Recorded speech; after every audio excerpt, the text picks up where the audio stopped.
Hello বন্ধুরা, আসসালামু আলাইকুম। আশা করি আপনারা খুব ভালো আছেন। আমি আজকে তেল পিঠা বানিয়ে দেখাবো। দেখুন বন্ধুরা, আমি তেল পিঠাগুলো বানিয়েছি। এত সুন্দর করে ফুলকো হয়েছে, দেখতেই পাচ্ছেন। আমি এই তেল পিঠাগুলোই আজকে বানিয়ে দেখাবো। এজন্য আমি একটি বাটি নিয়েছি। আমি আজকে আখের রস দিয়ে তেল পিঠাগুলো বানিয়ে দেখাবো। এজন্য আমি 1 কাপ পরিমাণ আখের রস এখানে দিয়ে দিচ্ছি। দেখুন বন্ধুরা, আমি এখানে আরও 1 কাপ আখের রস দিয়ে দিলাম। আমি এখানে 2 কাপ আখের রস দিয়ে তেল পিঠাটা বানিয়ে দেখাবো।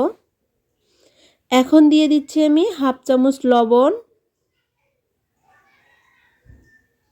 লবণ দিয়ে আখের রসগুলো আমি খুব ভালো করে মিশিয়ে নিব।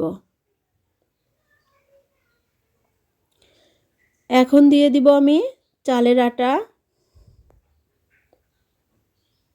আমি এখানে 2 কাপ পরিমাণ আটা দিলাম। আমি এখানে আরও 1 কাপ পরিমাণ চালের আটা দিয়ে দিচ্ছি। এখন আমি গুড়ের সঙ্গে খুব ভালো করে আটাটা মিশিয়ে নিব।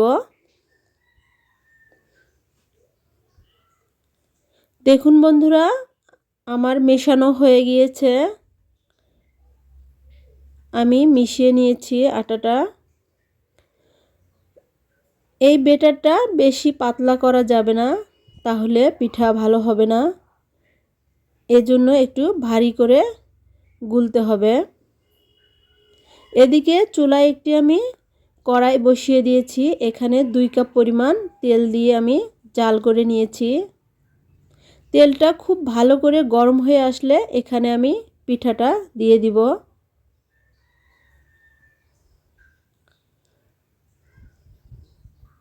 দেখুন বন্ধুরা, আমার পিঠা ফুলে উঠেছে কত সুন্দরভাবে। যখন ব্রাউন কালার হয়ে আসবে তখন নামিয়ে নিব। আমি পিঠাটা তুলে নিচ্ছি।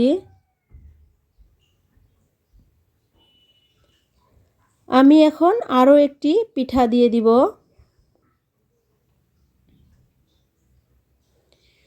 পিঠাটা দেওয়ার পর চুলার আঁচটা অবশ্যই একটু জোরে দিবেন, তখন পিঠাটা তাড়াতাড়ি ফুলে উঠবে।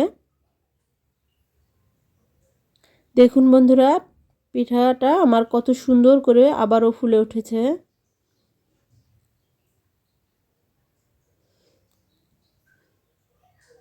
এখন আমি তুলে নিচ্ছি।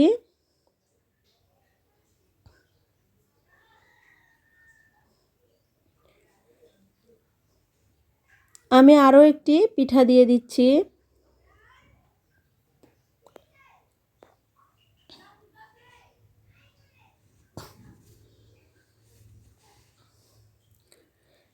সব পিঠাই এভাবেই ফুলে উঠবে।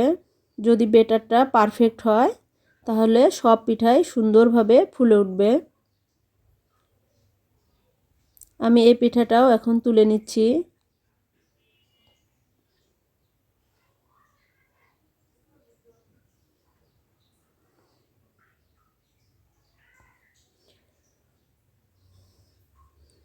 আমি আরও একটি পিঠা দিয়ে দিচ্ছি।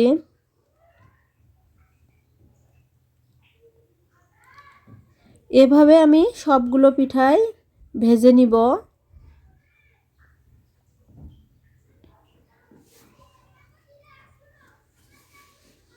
আমার এই পিঠাটাও দেখুন খুব ভালো করে কত সুন্দরভাবে ফুলে উঠেছে।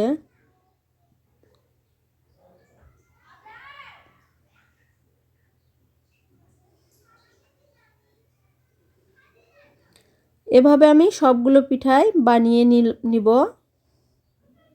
আমার সবগুলো পিঠাই বানিয়ে নেওয়া হয়ে গিয়েছে। আমি একটি প্লেটের মধ্যে তুলে নিয়েছি। দেখুন বন্ধুরা, এত সুন্দরভাবে পিঠাগুলো আমি বানিয়েছি।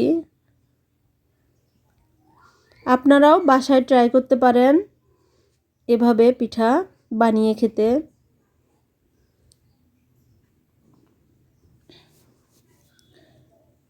ভিডিওটি যদি ভালো লাগে অবশ্যই লাইক, কমেন্ট, শেয়ার এবং সাবস্ক্রাইব করবেন। সকলকেই ধন্যবাদ এবং সকলের সুস্থতা কামনা করে আমি আজকে ভিডিওটি এখানেই শেষ করছি।